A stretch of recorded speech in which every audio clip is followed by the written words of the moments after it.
ایک شخص حضرت ابراہیم بن اوہم رحمۃ اللہ سے بحث کر رہا تھا کہ برکت نام کی کوئی چیز نہیں ہوتی۔ آپ نے فرمایا، تم نے کتیا اور بکری دیکھی ہے؟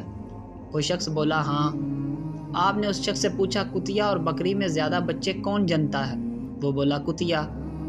آپ نے فرمایا، تمہیں بکریاں زیادہ نظر آتی ہیں یا کتے؟ وہ بولا، بکریاں۔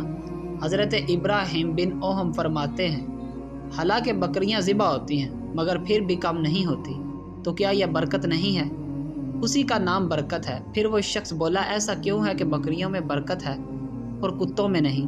آپ فرماتے ہیں، بکریاں رات ہوتے ہی فوراً سو جاتی ہیں اور فجر سے پہلے اٹھ جاتی ہیں، اور یہی نزول رحمت کا وقت ہوتا ہے، لہٰذا ان پر برکت حاصل ہوتی ہے، اور کتے رات بھر بھونکتے ہیں پھر فجر کے قریب سو جاتے ہیں، لہٰذا وہ رحمت و برکت سے محروم ہوتے ہیں۔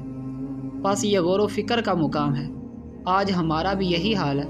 ہم اپنی راتوں کو فضولیات میں گزارتے ہیں اور وقت نزول رحمت سو جاتے ہیں۔ اسی وجہ سے آج نہ تو ہمارے مال میں برکت ہے، نہ ہی ہماری اولاد میں، اور نہ ہی کسی دوسری چیز میں برکت رہ گئی ہے۔